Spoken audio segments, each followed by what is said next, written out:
Graças e paz a todos. Quero saudar também aqueles que nos acompanham pelo YouTube.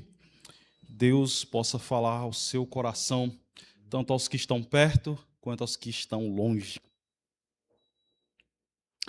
Muitas vezes observamos pessoas que têm uma avidez religiosa, pessoas que observam dias da semana como dias sagrados, pessoas que observam certos rituais, pessoas que obedecem a alguns aspectos considerados sacramentais e levam aquilo à risca, levam aquilo com muito fervor. E nós olhamos muitas vezes para essas pessoas e concluímos: eis ali alguém verdadeiramente ligado, conectado ao Senhor Deus, a Jesus Cristo, alguém que inspira e transpira espiritualidade.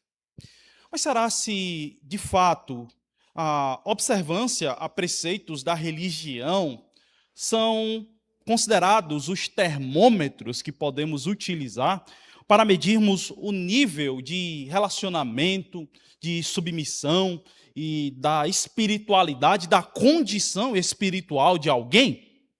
Quero te levar para Lucas, capítulo 13, e nós vamos buscar a resposta vendo alguém de uma vida religiosa aqui, mas em uma condição muito diferente do que naturalmente poderíamos concluir. Lucas capítulo 13, dando continuidade à nossa exposição no Evangelho de Lucas, leia comigo a partir do verso 10 deste mesmo capítulo. Lucas capítulo 13, verso 10 até o verso 17. Diz assim a palavra do Senhor, estou lendo na Almeida Revista e Corrigida. Ensinava Jesus no sábado numa das sinagogas. E eis que estava ali uma mulher que tinha um espírito de enfermidade, havia já 18 anos. E andava curvada, e não podia de modo algum endireitar-se. E vendo a Jesus, chamou-a a si e disse-lhe: mulher, estás livre da tua enfermidade. E impôs as mãos sobre ela, e logo se endireitou, e glorificava a Deus. E tomando a palavra, o principal da sinagoga, indignado, porque Jesus curava no sábado, disse à multidão: 6 dias há em que é mister trabalhar. 6 dias há em que é mister trabalhar. Nestes, pois, vinde para serdes curados, e não no dia de sábado. Respondeu-lhe, porém, o Senhor e disse: hipócrita, no sábado não desprende da manjedoura cada um de vós o seu boi ou o jumento e não leva a beber água? E não convinha soltar desta prisão no dia de sábado esta filha de Abraão, a qual há 18 anos Satanás mantinha presa? E dizendo ele isso, todos os seus adversários ficaram envergonhados e todo o povo se alegrava por todas as coisas gloriosas que eram feitas por ele. Chegando no verso 10 do capítulo 13, aquela cena de Jesus falando aos discípulos e falando à multidão, que nós vimos acompanhando desde o capítulo 12, já não existe. Jesus é teletransportado para uma sinagoga na narrativa. E isso é muito importante, porque o que é que nós podemos esperar de Jesus na sinagoga? Bem, se você observar no capítulo 12, verso 11, Jesus nos mostra que a sinagoga será um lugar de hostilidade, será um lugar de perseguição, tanto sobre ele quanto sobre os seus discípulos. Ou seja, Jesus na sinagoga é sinônimo de oposição, é sinônimo de crítica, de confronto, tanto da parte de Cristo para com os religiosos, quanto dos religiosos para com Cristo. E é interessante sabermos que, desde o capítulo 4, Jesus não se encontra mais, por toda a narrativa, em qualquer sinagoga, voltando a aparecer apenas muitos capítulos depois, bem aqui. Jesus está de volta na sinagoga. E o que é que Lucas também pretende ao trazer essa imagem de Jesus na sinagoga aqui? Você lembra que no capítulo 4, verso 18, também em uma sinagoga, foi o lugar onde Jesus proclamou a sua missão, do que ele veio fazer? Se você volta lá para o capítulo 4, verso 18, do próprio Evangelho de Lucas, a sinagoga é um lugar onde Jesus proclama qual é a sua missão. E qual é a missão do Filho de Deus? Verso 18 do capítulo 4, o Espírito do Senhor é sobre mim, pois que me ungiu para evangelizar os pobres, enviou-me para curar os quebrantados do coração, apregoar liberdade aos cativos, dar vista aos cegos e pôr em liberdade, mais uma vez, os oprimidos, anunciar o ano aceitável do Senhor. Em outras palavras, Jesus declara que a sua missão, o seu objetivo é trazer libertação. É trazer libertação para os que estão oprimidos no reino das trevas. É trazer liberdade àqueles que estão cativos pelo poder das forças do mal. Jesus veio anunciar o ano aceitável, o ano da libertação, o ano em que essas pessoas poderiam ser livres das amarras do controle, do poder das trevas sobre suas vidas. Portanto, Jesus na sinagoga, podemos inferir que está trazendo à memória a razão pela qual ele veio. Jesus está lembrando aqui que o reino de Deus que ele está apregoando, o reino de Deus em Cristo Jesus é anunciado, trazendo liberdade a todos aqueles que são cativos das trevas. E isso vai ficar bem claro, esse propósito da missão de Jesus vai ficar bem evidente por meio de uma cura que ele vai administrar nesse relato, uma libertação. Aparece na narrativa, voltando lá para o capítulo 13, uma mulher que experimentará do ministério da libertação, que experimentará da liberdade da opressão, que o ministério de Jesus promove. Verso 11 do capítulo 13. E eis que estava ali na sinagoga uma mulher que tinha um espírito de enfermidade. Guarda essa expressão. Essa mulher tinha um espírito de enfermidade. Havia já 18 anos e andava curvada e não podia de modo algum endireitar-se.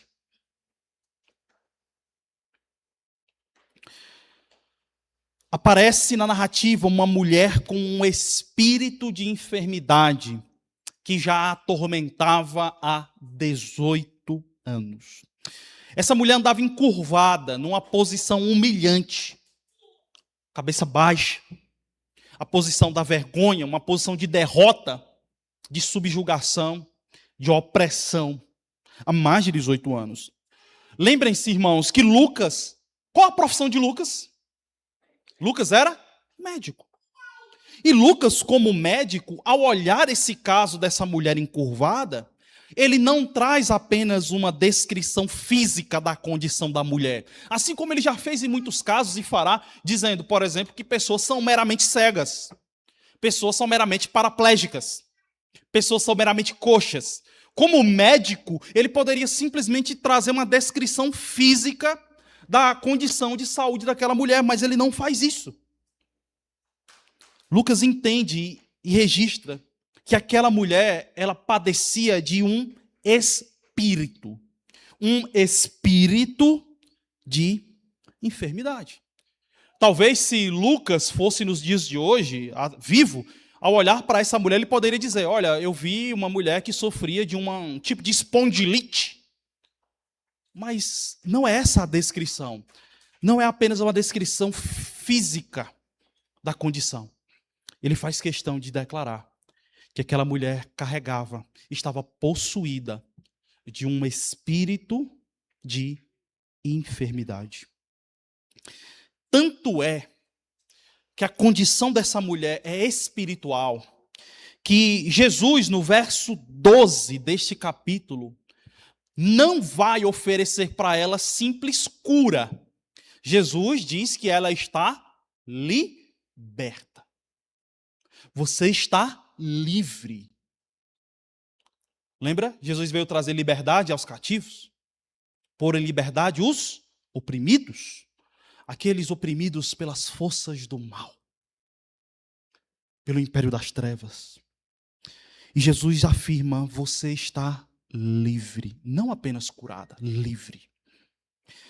Ainda essa atuação do maligno na vida dessa mulher fica bem mais evidente quando Jesus, respondendo aos fariseus, no verso 16, afirma categoricamente que essa mulher estava em uma prisão. Essa mulher estava agrilhoada, presa, cativa pelo próprio Satanás.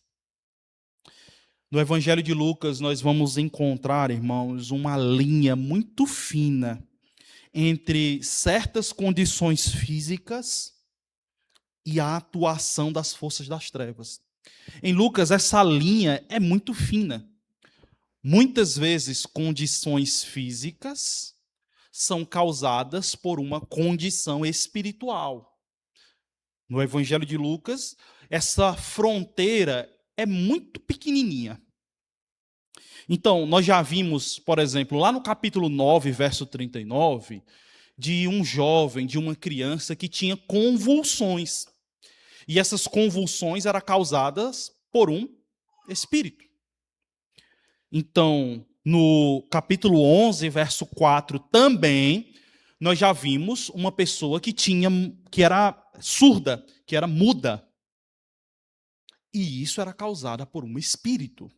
Então, no Evangelho de Lucas, nós temos essa linha muito fina entre a atuação, ou melhor, o flagelo físico e um problema espiritual. Agora, isso não deve despertar em nós aquele sentimento de compreendermos que todo problema físico é causado por questões espirituais. E nós não devemos ser convidados a pensar que existem espíritos que são rotulados, são adjetivados em uma espécie de área específica de atuação. O espírito da convulsão, o espírito da surdez. Não, aqui é o espírito do corcunda, né? Nós não podemos categorizar, resumir ou simplificar demais a atuação do maligno nessas áreas dessa maneira. O que Lucas faz em seu evangelho é apenas trazer para nós uma demonstração, uma descrição de que a atuação do maligno na vida daqueles que não experimentam a salvação em Cristo, ela pode ser muito holística, ela pode ser muito geral, ela pode ser mais ampla do que imaginamos, podendo envolver tanto a alma do indivíduo quanto o seu próprio corpo físico.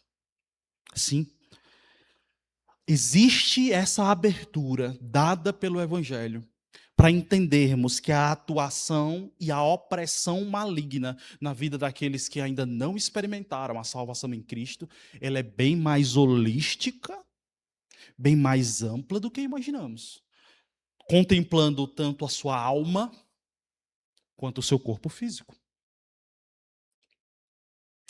A condição desta mulher curvada era um sintoma de uma subjugação pelas forças das trevas.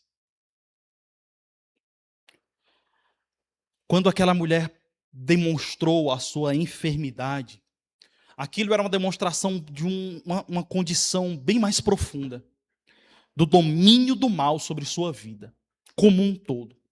Agora veja, essa mulher não é descrita como uma endemoniada. Ela não é alguém que está fora de controle. Ela não é como aquele endemoniado gadareno. Ela não reagiu como os endemoniados do capítulo 4, dizendo: Jesus, afasta-te de mim, o que queres comigo? Essa mulher, ela não é uma endemoniada nestes níveis. Ela apenas sofre uma condição física causada pela opressão do maligno em sua vida. Com isso, o Evangelho de Lucas nos mostra a possibilidade de problemas de ordem física serem de cunho espiritual. E muitas vezes a gente tem dificuldade de compreender isso porque nós vivemos em uma época muito racionalista. Porém, veja que para esse público isso não foi nenhuma surpresa quando Jesus curou essa mulher de forma imediata. E Jesus afirmou que ela era uma prisioneira de Satanás. O público não demonstra nenhuma surpresa, porque eles tinham isso lá no seu background, né? Lá na sua mente. Agora, o que eu quero chamar a atenção de você aqui é a seguinte. Irmãos, onde Jesus está mesmo nessa descrição aqui, dessa narrativa? Jesus está em que lugar? E onde essa mulher está? Em uma sinagoga. Veja que essa mulher é uma mulher religiosa.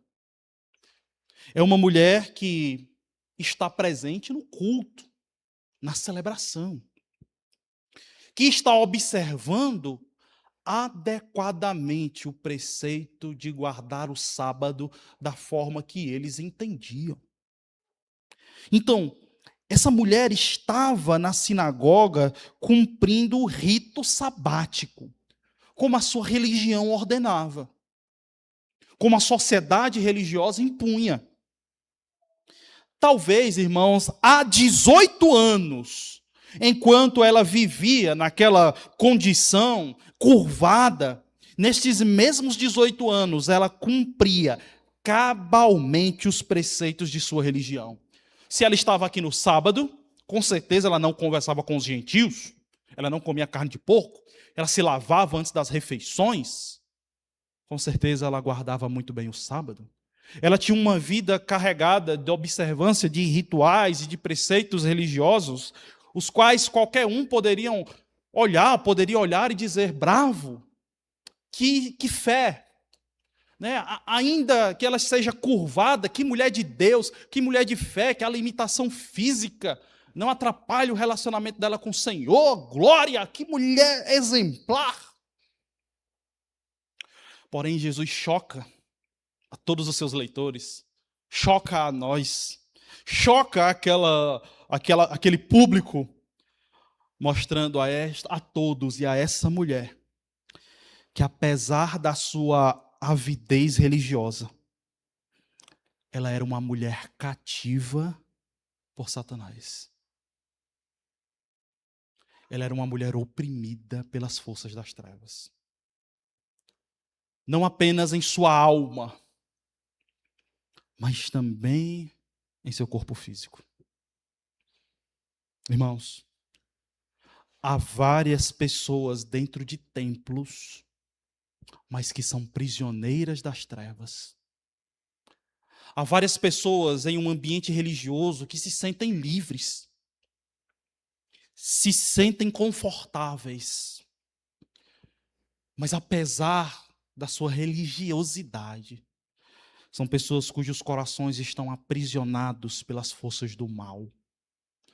São pessoas que não desfrutam da liberdade que é possível apenas em Cristo Jesus. Estão em templos, mas, acima de tudo, estão no poder das trevas. O que Jesus está nos mostrando, e é o ensino dessa porção, é que ter uma vida religiosa não é o mesmo que ter uma vida liberta em Cristo. Ter uma vida religiosa não é o mesmo que ter uma vida liberta, uma vida livre da influência do mal, da subjugação das trevas. É possível ser alguém de ritos e tradições religiosas e ser alguém encurvado em seu espírito ou até mesmo fisicamente pelo poder das trevas. Agora, um detalhe importante no verso 12. Muitas vezes passa despercebido na nossa leitura. Às vezes a gente não nota a profundidade disso. Mas um detalhe importante é que essa mulher, ela não vai até Cristo. Não é ela que busca a Jesus. Jesus é aquele que a vê. É Jesus quem vê aquela mulher. É Jesus quem vê e é Jesus quem a chama. Percebe isso? Ora, e por que isso é tão importante? Jesus vê, Jesus chamar. Irmãos, pessoas que viviam condições físicas difíceis nessa sociedade eram pessoas invisibilizadas. Eram pessoas cuja sociedade não dava atenção.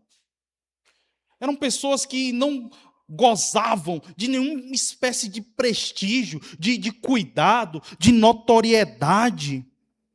Porque eram pessoas vistas como pecadoras, pessoas que falharam, pessoas que estão naquela condição por causa de algum pecado, seja dela, ou seja dos pais, heranças malditas, maldições hereditárias, como muitos acreditam, né? Então, essas pessoas não eram notadas, eram pessoas evitadas. Há 18 anos, dentro de um sistema religioso, como essa mulher estava, com certeza, ninguém a notava, ninguém tinha o cuidado de querer ser bênção na vida dela, tratando a raiz do problema.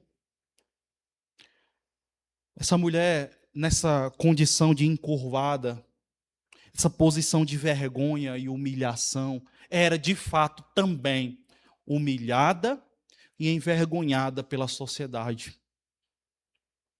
Mesmo sendo religiosa, a religião não trabalhava a verdadeira raiz do seu problema.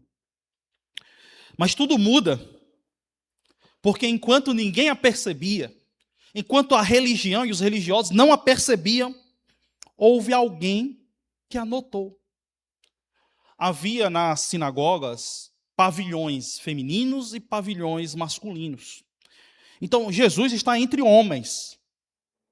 E com certeza, mesmo num pavilhão diferente, Jesus ergueu a sua visão para notar aquela mulher. E ela foi notada. Jesus então a chama. E Jesus a liberta definitivamente. Verso 13. E impôs as mãos sobre ela. E logo se endireitou. E glorificava a Deus. Veja só que Jesus não imputou sobre essa mulher nenhuma responsabilidade. Jesus não requereu fé da parte dela. Jesus não disse, olha, tenha fé, se você tiver fé, eu te curo. Logo, se você não for curado, é falta de fé sua. Jesus não requereu fé dessa mulher. Não requereu que ela fizesse nada. Jesus apenas a vê, a chama, impõe sobre ela suas mãos graciosas e com poder e autoridade liberta essa mulher do domínio do mal. Diferente do que a religião dessa mulher pensava, que a enfermidade era causada por algum pecado, que era responsabilidade dela, é um problema espiritual, e que somente ela poderia resolver. Ao contrário de tudo isso, Jesus se mostra como a resolução, a solução definitiva para aquela mulher oprimida. Veja que apesar de pertencer a uma corrente religiosa, essa mesma religião promovia o desprezo. Porém, Jesus promoveu o acolhimento e trouxe genuína resposta para o problema dessa mulher. Quantas pessoas não estão em sistemas religiosos que desprezam seus verdadeiros problemas? Quantas pessoas são oprimidas por sistemas religiosos que as obrigam a terem certas ações, as obrigam a terem certas responsabilidades como determinantes para a mudança de seus problemas? Pessoas que dizem, eu vou adotar essa prática, religiosa e com certeza o meu problema será sanado. Não, se eu oferecer tal sacrifício, Deus agirá a meu favor. Não, se eu adotar tal postura, tal pensamento, se eu adotar tais palavras, se eu determinar, se eu requerer de Deus algo, olha, depende de mim. E a religião diz, depende de você, não depende de nós, cuide dos seus problemas. Enquanto muitas pessoas vivem essa opressão pelo desprezo que a religião lhes traz, nós encontramos que a resposta e alívio que elas precisam não se encontra em suas próprias responsabilidades, não se encontra em alguns sacrifícios, não se encontram em algumas obrigações que elas precisam cumprir. A resposta e alívio que muitos precisam não se encontra em qualquer fervor religioso ou ritualístico, mas sim se encontra no olhar e no chamado cheio de ternura do próprio Cristo, que pode derramar sobre ela graça redentora e salvadora. A religião não aliviará os seus problemas, os seus rituais, as suas obrigações. Isso não depende do seu empenho. Isso depende de você ser percebida por Cristo, atender ao seu chamado e receber dele o seu poder, a sua graça libertadora.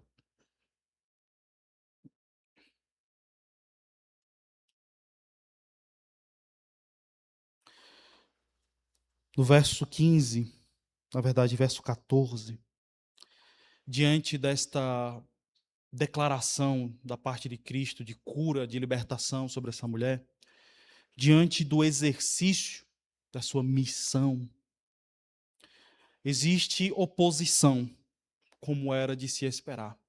O sistema religioso, alinhado com o poder das trevas, se opõe ao Filho de Deus e à sua missão. O líder da sinagoga, ou o príncipe da sinagoga, o principal da sinagoga, confrontará a Cristo, confrontará aquela mulher e confrontará todo aquele público. Verso 14. Tomando a palavra, o príncipe da sinagoga, indignado, porque Jesus curava no sábado, disse à multidão: 6 dias há em que é mister trabalhar. Nestes, pois, vinde para serdes curados, e não no sábado. Este homem, ele tenta desautorizar a Cristo, como sendo alguém capaz de trazer ao povo a vontade de Deus. E ele faz isso citando Deuteronômio 5,13. Se você voltar um pouquinho lá para Deuteronômio 5,13, você vai perceber que exatamente é o texto que ele está convidando tanto Jesus a considerar quanto o povo. Jesus sabe de nada? Não está escrito? Deuteronômio 5, verso 13, que diz: palavra do Senhor, 6 dias trabalharás e farás toda a tua obra. Em outras palavras, este homem está corrigindo um suposto erro de Jesus, do seu ensino, a transmissão da vontade de Deus, porque dia de sábado não era dia de trabalhar, e sim nos outros 6 dias. Por que o sábado é tão importante para os judeus? Talvez você percebeu que é um dos dilemas que mais gera embate entre Cristo e os religiosos, é o dia do sábado. Nesse farisaísmo aqui, nesse judaísmo chamado judaísmo do segundo templo, o templo de Herodes, a guarda do sábado não era meramente um ato espiritual, também era um ato de identidade nacional. Como assim? Os judeus tinham o orgulho de guardar o sábado como fator distintivo do seu povo, da sua nação, em relação aos demais. Então, o sábado foi elevado como um distintivo nacional. Então, o fariseu, o líder da sinagoga, na verdade, está percebendo que um preceito muito importante, seja espiritual ou nacional, está sendo desconsiderado por Jesus e por aquele povo. E o desejo dele é querer preservar isso.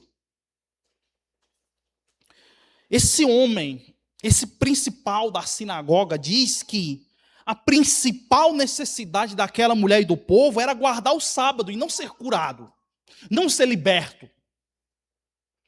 Ela já tinha passado 18 anos encurvada, não morreu? O que é que tinha que esperar mais um dia para ser curado? Tinha que guardar o sábado. Ora, o povo já viveu em tanta calamidade durante tanto tempo. Por que logo no sábado Jesus tem que fazer isso e o povo tem que buscar isso? A principal necessidade, a vontade de Deus para vocês, eu digo, como líder da sinagoga, é: guardem o sábado. Mas esse homem se dá mal em sua tentativa de corrigir a Cristo. Porque Jesus, ele não é apenas um líder. Jesus, ele não é apenas um mestre. Verso 15. Jesus falará como o Senhor, demonstrando a sua autoridade no assunto. Demonstrando a autoridade daquele que de fato é o emissário de Deus, o responsável por comunicar ao povo a vontade de Deus. Ele fala como o Senhor. E como o Senhor, ele mostra a hipocrisia e a falta de entendimento das Escrituras por parte daquela liderança. Jesus os chama hipócritas. Ou seja, pessoas cujo coração não é subordinado às verdades da palavra de Deus, hipócritas. As leis de sábado proibiam não apenas o trabalho humano, mas também o trabalho animal. Se você voltar lá para Deuteronômio, no verso 14 do capítulo 5, Deus fala que nem sequer qualquer animal deveria trabalhar no dia de sábado. Mas sabe o que é que o povo fazia? O povo, no dia de sábado, costumava desamarrar os seus animais da manjedoura, né, desamarrar ali do cepo em que eles estavam presos. Para quê? Para eles beberem água. Ora, eles tinham o cuidado de atender às necessidades dos animais no dia de sábado. Mas esse homem e o sistema religioso era incapaz de exercer amor e misericórdia a uma mulher presa por Satanás. Ou seja, liberta-se um animal para que ele tenha alívio. Mas eu não vou libertar uma filha de Abraão para que ela tenha o mesmo alívio. Que hipocrisia é essa? A lei do Senhor, irmãos, ela evoca amor e misericórdia. E este homem estava desconsiderando isso, por apego ao preceito da sua própria religião. Se um animal poderia ser livre, Jesus diz, muito mais aquela mulher. Enquanto esse líder argumentava que a vontade de Deus era a observância do sábado, Jesus ensina que a vontade urgente de Deus é o cumprimento de sua missão de libertar as pessoas do cativeiro do maligno. Isso é a vontade de Deus. Esta é a vontade de Deus. Libertar o cativo, libertar o oprimido, quer seja segunda, terça, quarta, quinta, sexta ou sábado. Isso é o que é urgente. E não observar preceito A, preceito B, rito B, prática sacramental A, prática sacramental B. Enquanto aquele fariseu defendia que o verdadeiro shabat, o verdadeiro descanso, era não fazer nada no sábado, que o alívio era guardar o sábado, Jesus ensina que o verdadeiro sábado, o verdadeiro shabat, o verdadeiro descanso, não está em um dia da semana, mas o homem descansa, o homem é verdadeiramente aliviado em ter este descanso em Cristo, sendo livre do poder das trevas. Este é o verdadeiro sábado, este é o verdadeiro descanso, este é o verdadeiro alívio que o homem precisa, não de um rito religioso. Muitas pessoas estão envolvidas hoje em sistemas religiosos que também afirmam para elas que o mais urgente e necessário é a observância dos seus rituais, enquanto permanecem oprimidas pelo mal, sem a liberdade em Jesus. O importante é não usar tal tipo de roupa. O importante é frequentar tais reuniões. O importante é fazer tal ritual. O importante é observar este dia e este dia. Doa quem doer. Aconteça o que acontecer. Haja o que houver, você precisa cumprir os ritos e as tradições que nós lhes impomos. E as pessoas resumem suas vidas a tradições religiosas. E enquanto isso, permanecem oprimidas pelo mal, sem a liberdade em Jesus. Podendo ter até descanso em algum dia, mas jamais desfrutando do descanso em Cristo Jesus, como aquele que tira de nós o jugo do mal, o domínio, o poder das trevas, e nos traz para o seu reino de amor, em alívio imediato, em pastos verdejantes, em refrigério da alma. Algumas aplicações que esse texto nos ensina. Veja que Jesus coloca a possibilidade da intercorrência física na vida de alguém ser causada pelo maligno. Então, isso é algo que atenta diretamente contra a nossa mente racionalista. Certos problemas na vida de alguém que não foi liberto em Cristo Jesus, problemas físicos, podem ser de ordem espiritual. Então, nem sempre, talvez, uma mente perturbada, uma condição prostrante, um senso de opressão que reverbera no corpo físico, se alguém não tem um encontro com Jesus, nem sempre isso é meramente de ordem natural. Existe a possibilidade de ordem sobrenatural.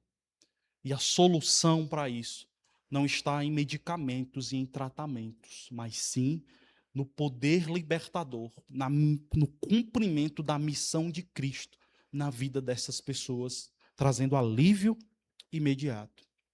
E isso se aplica também a nós que já estamos em Cristo Jesus no sentido inverso. Como assim? Não pensarmos que intercorrências físicas em nossas vidas são de ordem maligna. Nós não podemos entender que nós, já libertos em Cristo Jesus, estamos subordinados à influência das trevas em tocar no corpo, na saúde dos seus servos.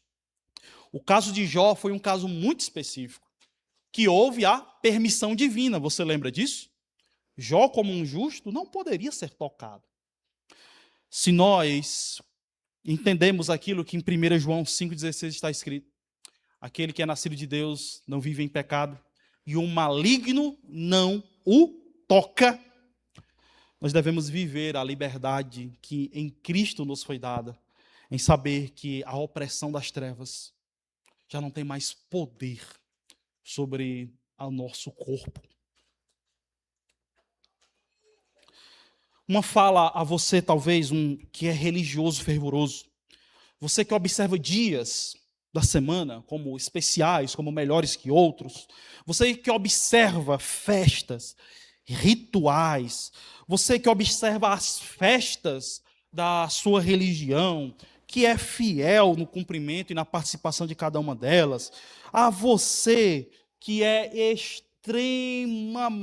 praticante de certos sacramentos, de certas atitudes e ritos sacramentalistas, eu preciso dizer a você, o seu apego à religião e a vivência da sua religiosidade não significa genuína libertação espiritual.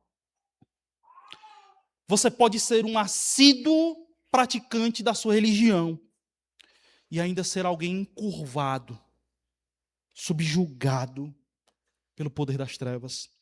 Então não confunda as duas coisas e não se permita, você crente, a fazer leituras de que certos fervores religiosos são sinônimos de vida com Jesus, porque não é.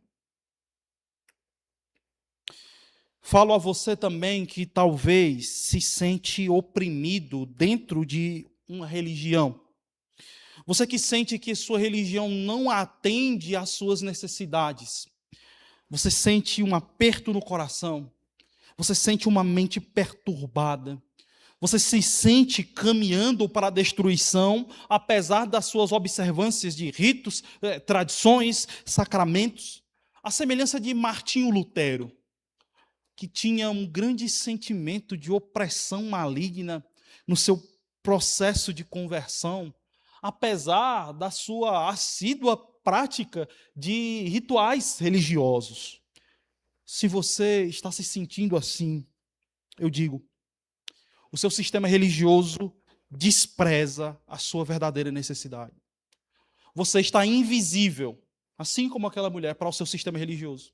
Ele é incapaz de atender ao que você verdadeiramente precisa. E do que você precisa? Você precisa ouvir a voz de Cristo, que te chama para a liberdade. Uma liberdade que somente Ele é capaz de operar. Você precisa ser percebido por Jesus, ouvir a sua voz. Então, nesse momento, o meu convite é que você peça a Cristo, que Ele te note, que Ele te veja. E ao ouvir a sua voz, siga-o, porque apenas Ele é capaz de trabalhar e de tratar a raiz dos nossos problemas. Agora, eu me dirijo a você, crente. Quem é crente aqui? Crente? Amém? Crente? É cristão? É mesmo. É verdade, né? Crente até o diabo é, né? Mas nós somos crentes em Jesus Cristo, né? Isso aí, cristãos. Então, me refiro a você que crê em Cristo, que depositou fé nele. Eu digo, não confunda práticas religiosas com liberdade espiritual. Observar domingos, programações da semana, conferência A, conferência B, congresso A, congresso B, participação no Ministério A, participação no Ministério B. A pessoa tem nem tempo direito na semana de tanta atividade, de tanto envolvimento. Ainda que a pessoa esteja envolvida nisso há 18 anos, nada disso é sinônimo de um encontro libertador com Cristo. E isso precisa mudar a nossa mentalidade, tanto em relação a como fazemos certas avaliações, mas, acima de tudo, também como nós nos comportamos como pais em igreja com filhos. Não é o envolvimento de filhos em atividades, não é a participação dos filhos em todas as programações da igreja. Ele viaja para congresso, ele viaja para conferência, ele atua aqui, ele atua lá. Nós não podemos confundir isso com filhos que foram de fato libertos por Cristo, que experimentam da liberdade, do poder das trevas. Não podemos descansar que filhos envolvidos na igreja são mesmos que filhos envolvidos com Cristo. Porque eles podem observar muitas coisas, praticar muitas coisas e ainda continuar sendo submissos, subjugados ao mal. Então, olhe para os seus filhos, sejam eles grandes ou pequenos, e sempre veja-os como potenciais perdidos. Nunca perca, pai, por favor, nunca perca a veia, o tino evangelístico com seus filhos. Porque não é o fato de criar na igreja que resultará em filhos criados em Cristo.